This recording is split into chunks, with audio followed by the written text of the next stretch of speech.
Hello बच्चों, let's read this question. Assertion A, a line through the points 4, 7, 8 and 2, 3, 4 is parallel to a line through the points -1, -2, 1 and 1, 2, 5. Reason R, lines R vector is equal to A1 vector plus lambda B1 vector and R vector is equal to A2 vector plus mu B2 vector are parallel if B1 vector dot B2 vector is equal to 0.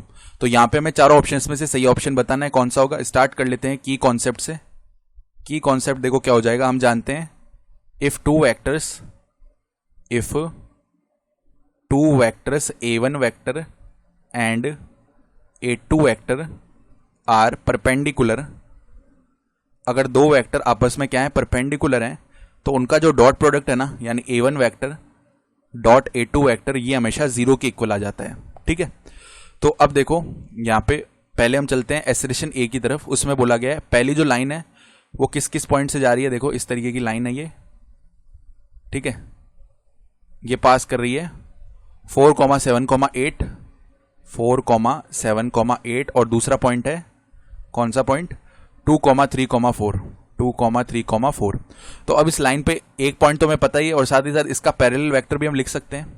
Parallel vector देखो क्या हो जाएगा. इसके लिए हम बोल सकते हैं कि यहाँ पे x2 minus x1 i cap, y2 minus y1 j cap plus में z2 minus z1 k cap, ऐसे लिखेंगे. तो 4 माइनस 2 यानी कि 2 हो जाएगा 2 i कैप प्लस में 7 माइनस 3 यानी कि 4 j कैप और 8 माइनस 4 यानी कि प्लस में 4 k कैप. ये हो गया. अब इसी तरीके से एक लाइन L2 है जिसके लिए देखो जो पॉइंट है वो तो हमें पता ही है, -1 -2 1 -1 -2 1. ठीक है. और 1 2 5 1 2 5. और इसके लिए जो पैरेलल वेक्टर है इसके वो क्या आ जाएगा. देखो 1 माइनस में -1. अब यहाँ से ले रहे हैं x2. ठीक है.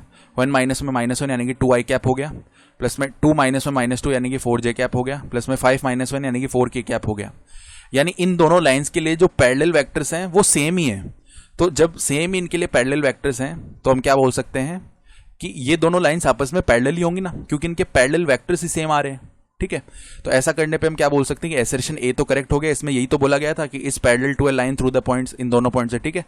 तो ये तो एसर्शन तो ए सही हो गया. अब देखो रीजन में क्या बोल रहा है कि एक ये जो दोनों लाइंस है ये पैरेलल है अगर b1 vector dot b2 vector 0 है. तो अगर b1 vector dot b2 vector 0 है इसका मतलब क्या है कि b1 वेक्टर और b2 वेक्टर आपस में परपेंडिकुलर है.